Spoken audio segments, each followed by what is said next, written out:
Everyone, तो आप सभी का स्वागत है हमारे चैनल I1 क्लासेस पर। और आज हम लोग डिस्कस करने वाले हैं the derivation between focal length and the radius of spherical mirror.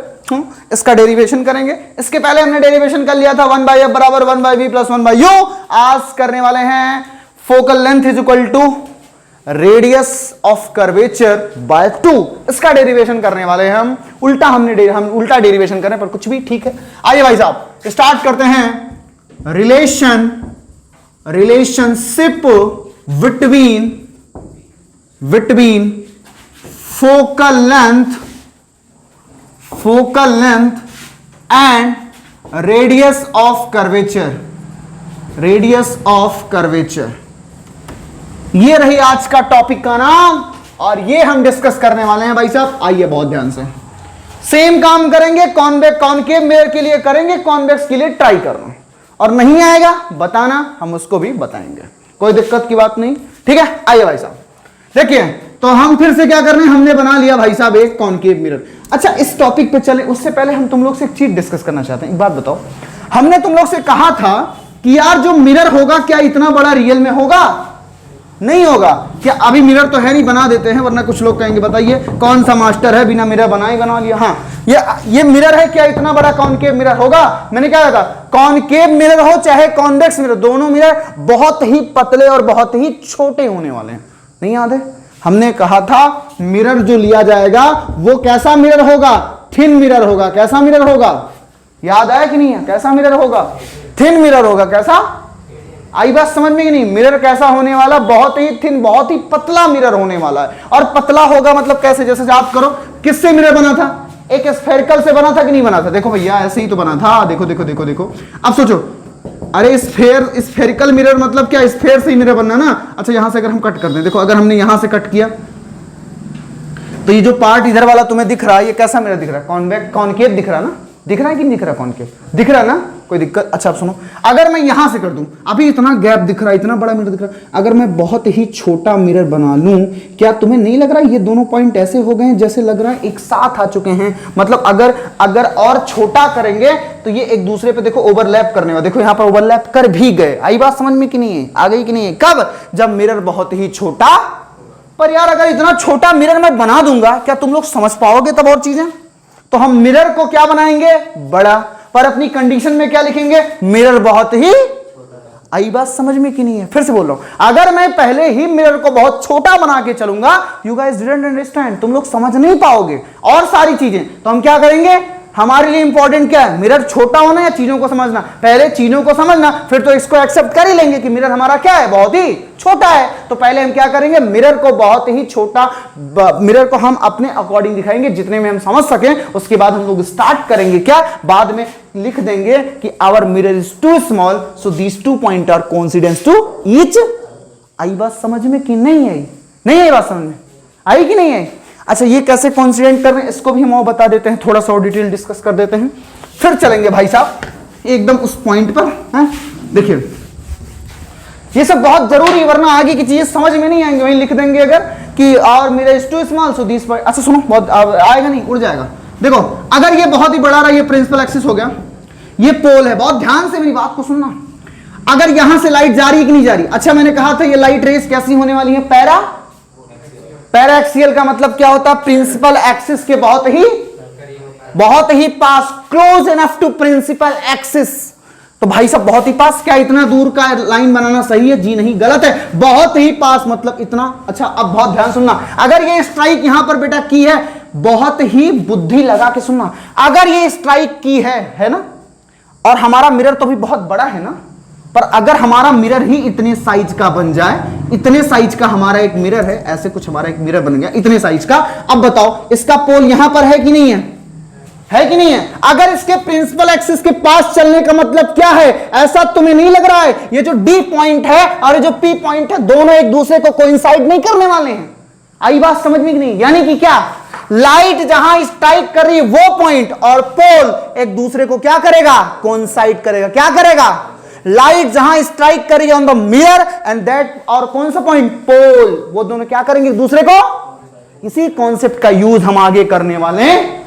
फिर से बोल रहा हूं, मिरर हमारा बहुत ही जब छोटा होगा, ये अगर मिरर इतना बड़ा होगा तो ये दोनों पॉइंट में बहुत डिफरेंस है, ये पोल होगा, यहां स्ट्राइक करेगी तो हमें गैप दिखेगा। पर अगर मिरर ही हमारा इतना छोटा हो जाए, अगर हमारा मिरर ही इतना छोटा हो जाए, इतना छोटा ही जो आगे दिख रहा है, अगर इतना छोटा हो जाए, क्या तुम पता कर पाओगे पोल कहां है? और हमको प्रिंसिपल एक्सिस की एकदम क्लोज अगर लाइट को गिरानी, स्ट्राइक करानी है, तो वो पॉइंट जहां पर मिरर पे स्ट्राइक हो रहा वो पॉइंट और जो हमारा पोल है, क्या उसमें तुम डिफरेंशिएट कर पाओगे? सही से नहीं कर पाओ। ऐसा लगेगा कि दोनों पॉइंट क्या हो गए एक दूसरे को।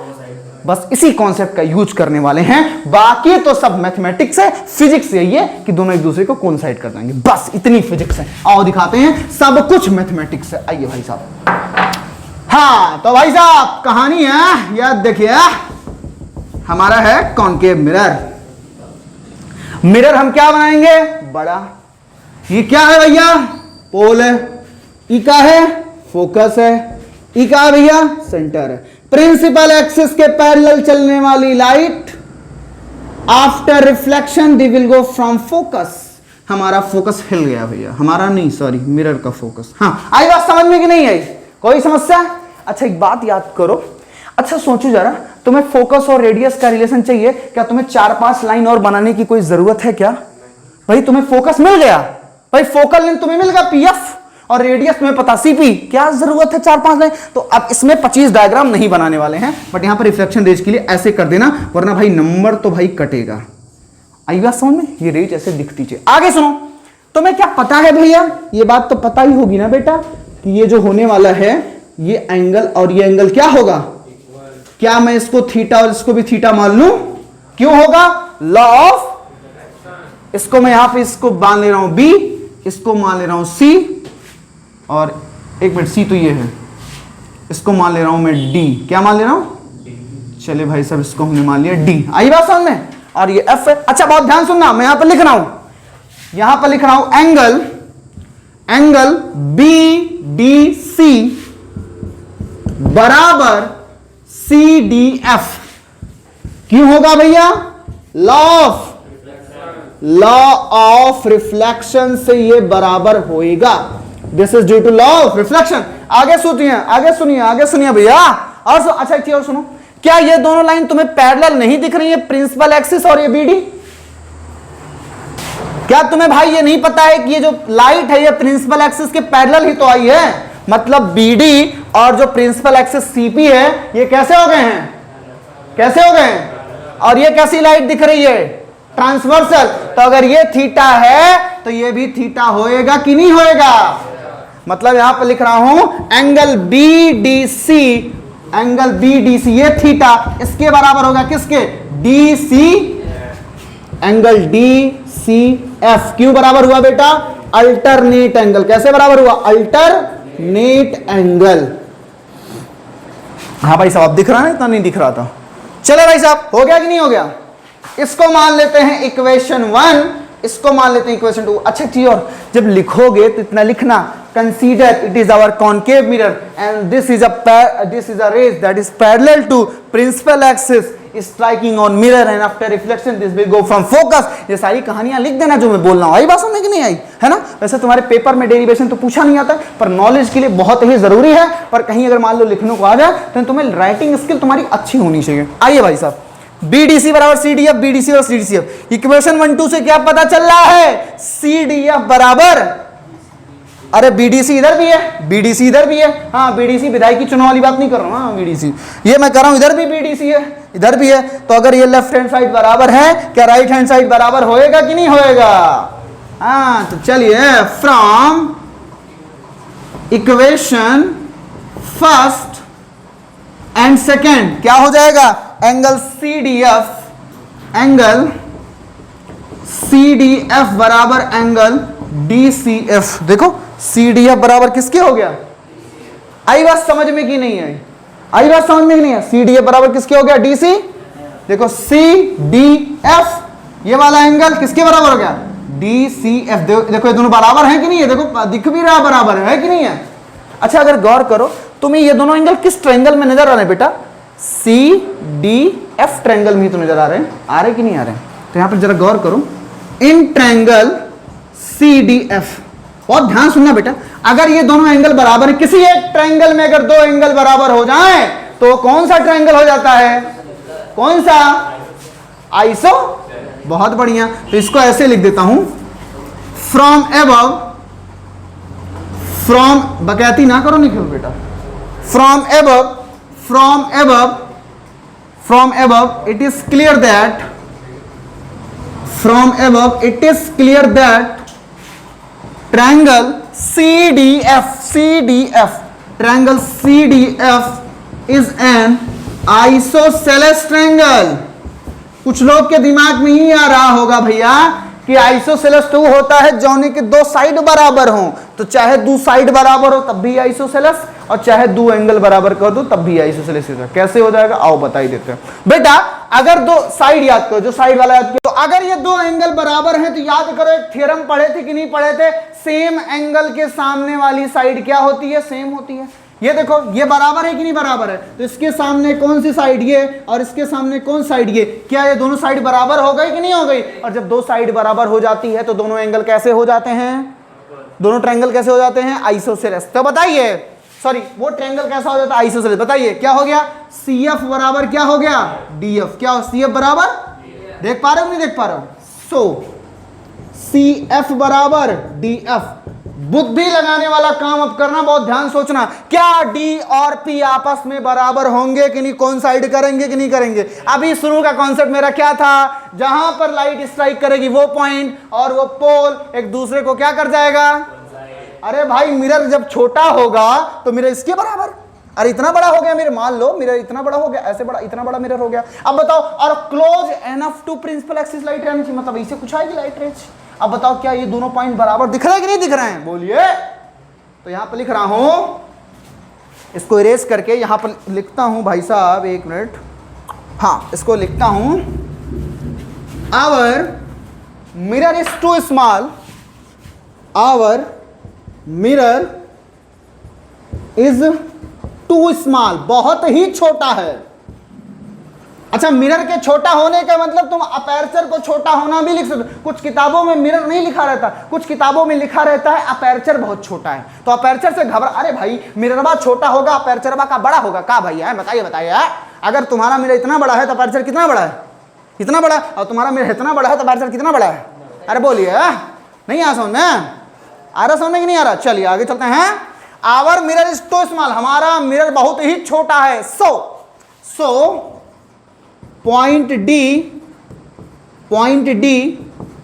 And P will coincide each other, coincide each other. अब तुम लोग को एक दिमाग बताता हूं, पहले सुनो। ऐसा हम पोल को इन्वॉल्व क्यों कर रहे हैं? क्योंकि फोकल लेंथ क्या है? एक लेंथ है कि नहीं है? और लेंथ को कहां से मेजर करते हैं? पोल से। तो जहां जहां D दिखेगा वहां क्या आएगा? P आएगा। बोलिए। सो यहां जो CF बराबर DF लिखा हुआ है, देखिए इधर यहां जो CF बराबर DF लिखा हुआ है, क्या CF बराबर D की जगह जब P आएगा क्या CF बराबर PF नहीं हो जाएगा? आई बात समझ में कि नहीं है? सो यहां पर लिख दें equation third. So from equation third, दिख रहा ना भैया यहां पर? सो फ्रॉम इक्वेशन थर्ड, आइए देखिए इक्वेशन थर्ड क्या कहता है हमारा। इक्वेशन थर्ड क्या कहता है? इक्वेशन थर्ड हमारा कहता है, सो फ्रॉम इक्वेशन थर्ड, ये जो CF है ये किसके बराबर हो जाएगा बेटा? PF के। किसके? पर अभी तक हमारा रिजल्ट मिला नहीं है पूरा, तो मैं एक काम करता हूं, adding PF both side, PF को दोनों साइड ऐड कर दो तो हो जाएगा CF प्लस PF बराबर PF प्लस PF। जरा गौर कीजिए, CF और प्लस PF क्या बन गया? रेडियस बन गया। क्या बन गया? अरे चचा CF, भाई देखा C है, देखिए C है, CF प्लस PF किसके बराबर हो गया? R के। तो किसके बराबर हो गया? R के। अच्छा PF क्या था? फोकस था। एक फोकस प्लस एक और फोकस, कितना फोकस? 2 फोकस। R बराबर कितना हो गया? 2PF। कितना हो गया? आई बात समझ में कि नहीं आई?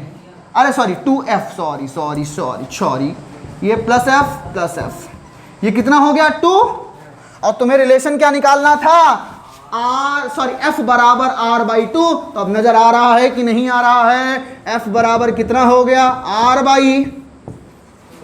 आई बात समझ में कि नहीं आई? कोई दिक्कत, परेशानी, दुविधा, सुविधा, कष्ट, खेद हो तो भाई साहब बताइए क्या क्या काम किया गया है। एक कॉन्सेप्ट सबसे ज्यादा यूज हुआ है जो, अच्छा बताओ पूरे में मैथमेटिक्स है कि नहीं है? कॉन्सेप्ट क्या है?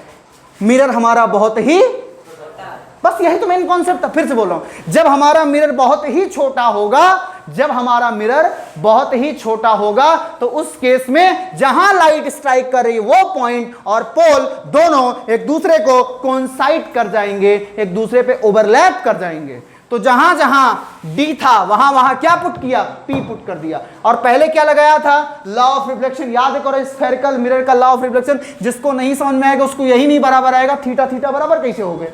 उसके लिए हमारा लेक्चर देखिए भाई साहब, कौन सा? Law of reflection spherical mirror का, बहुत ही इंपॉर्टेंट लेक्चर। ओके, और ये प्रूफ हो चुका है बराबर r/2। नेक्स्ट लेक्चर में मिलते हैं, उसमें डिस्कस करेंगे magnification of spherical mirror, most important topic. इससे बहुत सारे क्वेश्चन बोर्ड्स में पूछे जाते हैं। तब तक के लिए हमारे साथ बने रहिए आवान क्लासेस पर।